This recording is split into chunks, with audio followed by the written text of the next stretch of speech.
Hi Plutos, so your sound for this week is sh.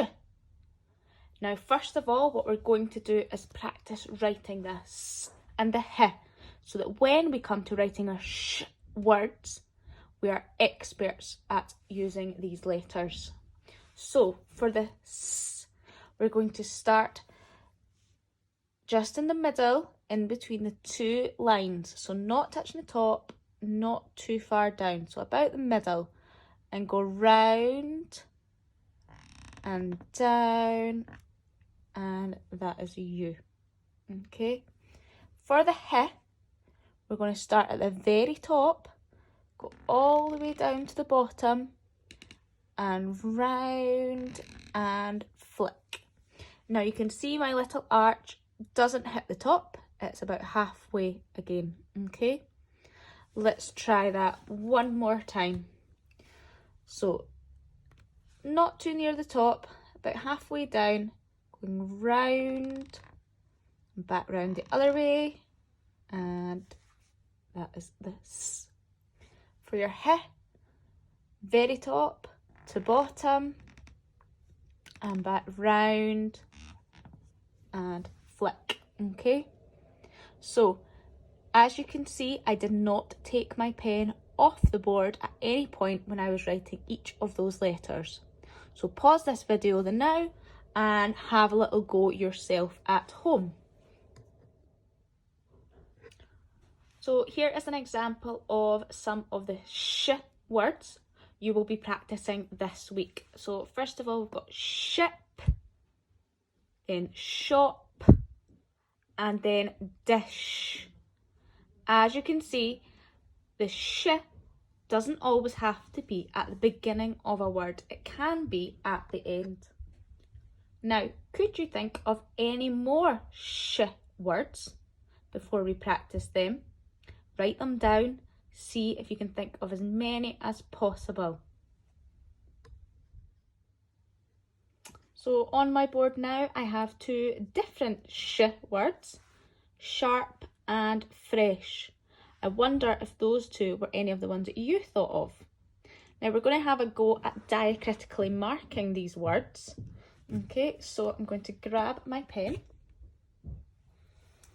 And because sh is our sound, we're going to underline both letters, the s and the h. Now you know that because you're experts at diacritical marking. And that means under the a, the and the p, they each get a dot. Okay, let's look at the word fresh. Now this is another example where the sh sound is at the end rather than at the start.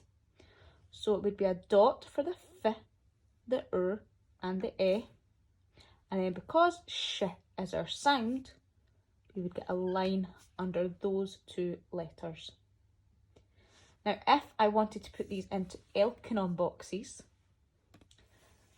I would need to draw my boxes. Okay.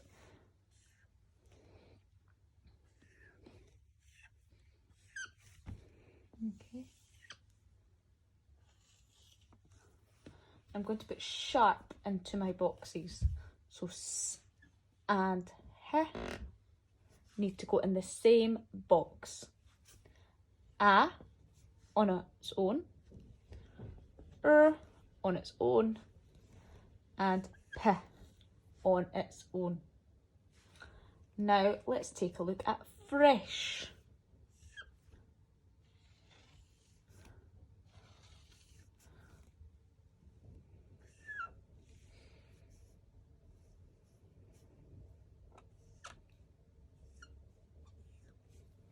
So th would have its own box, would also have its own box, and so too would the e. And then our s and h go together in the last box.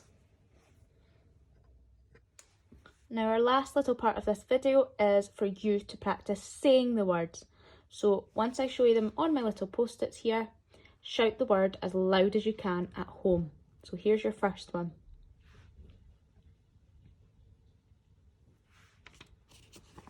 And number 2.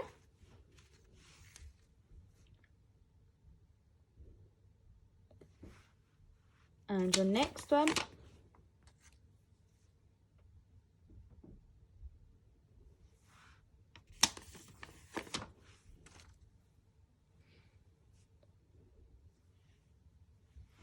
And your last one. Well done if you managed to say all of those out loud at home.